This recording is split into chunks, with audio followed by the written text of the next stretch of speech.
Bodeli railway crossing LC65 ઉપર overbridge બનાવવા અંગે સૂચન સહિતનું આવેદનપત્ર બોડેલી વેપારી મંડળ દ્વારા કલેક્ટરશ્રીને આપવામાં આવ્યું. નમસ્કાર, આપ જોઈ રહ્યા છો લોકદર્પણ ન્યૂઝ નેટવર્ક, ગુજરાતનો પોતાનો અવાજ.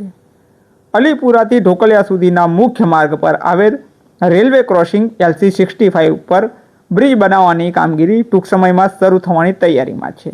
બ્રિજનું કામ ઢોકલિયા તરફથી શરૂ કરી જિંદાલ કોમ્પ્લેક્સ આગળ ઉતારવાનું આયોજન થઈ ચૂક્યું છે, પરંતુ આ સ્થાન અલીપુરા ચોકડીથી માત્ર 250 મીટર દૂર જ હોવાથી અહીંયા પહેલેથી જ ટ્રાફિકને લગતી સમસ્યાઓ ખૂબ વિકટ પ્રમાણમાં છે. આ ટ્રાફિક સમસ્યા આ ઓવરબ્રિજ બનવાથી વધુ વિકટ બનવાની શક્યતાઓ વેપારી આલમે વ્યક્ત કરી છે. વેપારીઓનું કહેવું છે કે રેલવે ક્રોસિંગની અડચણ તો હલ, પરંતુ ટ્રાફિકની સમસ્યા યથાવત રહેશે.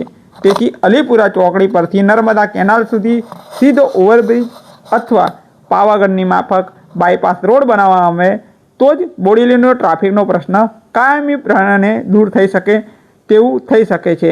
આવું દર્શાવતું સૂચનો સહિતનું આવેદનપત્ર જિલ્લા કલેક્ટર શ્રી ગાર્ગી જૈનને આજરોજ બોડેલી વેપારી મંડળના આગેવાનો દ્વારા આપવામાં આવ્યું હતું. ત્યારે આ બાબતે શું કહી રહ્યા છે બોડેલીના અગ્રગણ્ય એવા કશ્યપભાઈ પંડ્યા, સાંભળીશું તેમના શબ્દોમાં.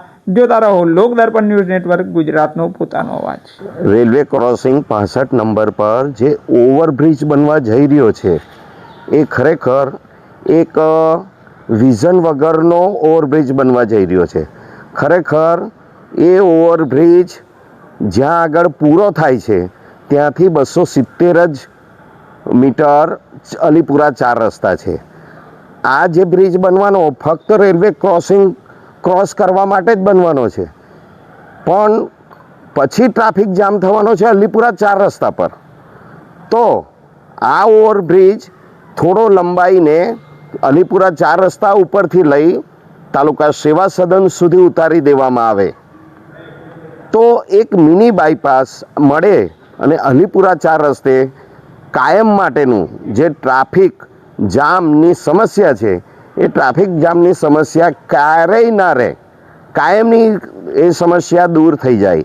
એટલા માટે અમે અહીં રિક્વેસ્ટ કરવા આવ્યા છે કે જ્યાં સુધી આ ઓવરબ્રિજ અલીપુરા 4 રસ્તા ક્રોસ કરીને તાલુકા સેવા સદન સુધી ના ઉતારવામાં આવે ત્યાં સુધી આ બ્રિજનું કામ બંધ રાખવામાં આવે.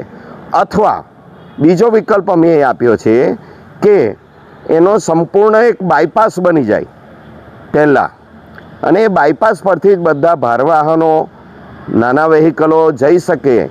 જેવી રીતે પાવાગઢમાં બાયપાસ બન્યો તો પાવાગઢનો વિકાસ થયો, એવી જ રીતે એવો જ બાયપાસ બને કે બોડેલીનો પણ વિકાસ થાય.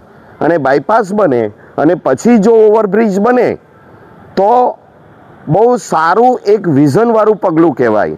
એટલે અમે બીજી રિક્વેસ્ટ એ કરી છે, પહેલાં બાયપાસ બનાવો અને પછી રેલવે ઉપરનો ઓવરબ્રિજ બનાવો, એ વિનંતી કરવા માટે અમે કલેક્ટર પાસે આવ્યા હતા.